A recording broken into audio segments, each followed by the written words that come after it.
तो आज जिस कहानी की हम बात करने वाले हैं ना, वो दिमाग और जुर्म के बीच की एक बहुत ही पतली सी लकीर को दिखाती है। सोचिए, एक ऐसा मनोवैज्ञानिक जिसका काम था अपराधियों को पकड़ने में मदद करना, और फिर एक दिन वही वही खुद जुर्म का चेहरा बन जाता है।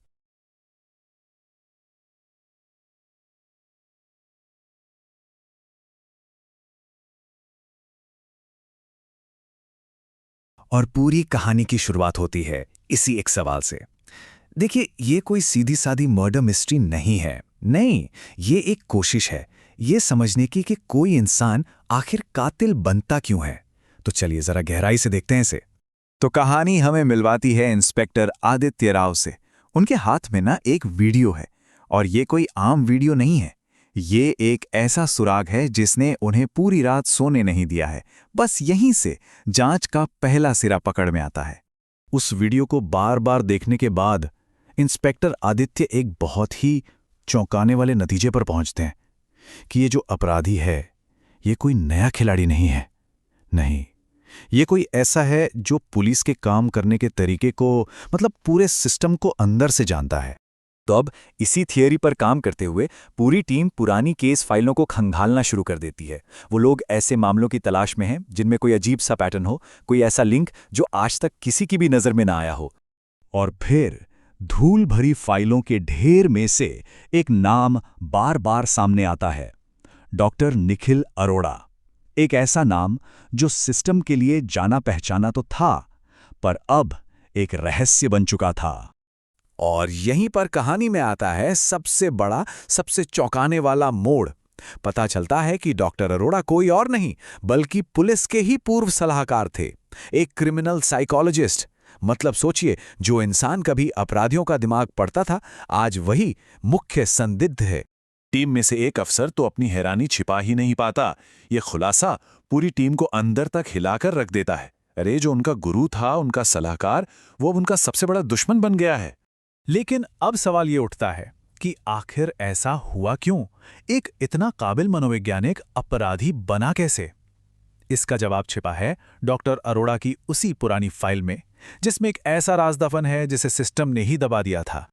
देखिए, डॉक्टर अरोड़ा का करियर बहुत शानदार था। उन्होंने पुलिस को कई बड़े बड़े केस सुलझाने में मदद की थी। वो पुलिस को ये सिखाते थे कि एक अपराधी के दिमाग में आखिर चलता क्या है। लेकिन फिर 3 साल पहले वो अचानक गायब हो गए, जैसे हवा में। और उनकी उस फाइल के आखिरी पन्ने पर उनके गायब होने की वजह लिखी थी। एक एक्सपेरिमेंटल सेशन के दौरान उनके एक मरीज की मौत हो गई थी। ये एक गलती थी, एक हादसा जिसे सिस्टम ने दुनिया की नजरों से छुपा लिया। तो हुआ ये कि सिस्टम ने अपनी गलती छिपाने के लिए डॉक्टर अरोड़ा को अकेला छोड़ दिया, और बस यहीं से एक मनोवैज्ञानिक के टूटने और एक अपराधी के बनने की कहानी शुरू होती है। जरा सोचिए, एक इंसान जिसका काम ही दूसरों के जख्मों को समझना हो, जब वो खुद जख्मी हो जाए और उसे धोखा भी उसी सिस्टम से मिले जिस पर वो भरोसा करता था, तो फिर उसके लिए सही और गलत के बीच की लकीर धुंधली पड़ी जाती है। तो लोकेशन ट्रेस करते करते पुलिस पहुंचती है डॉक्टर अरोड़ा की पुरानी क्लिनिक। जगह बिल्कुल वीरान है, लेकिन सबको पता है कि कातिल के दिमाग को समझने के सुराग यहीं कहीं छिपे हैं। अंदर का माहौल बहुत तनाव भरा है।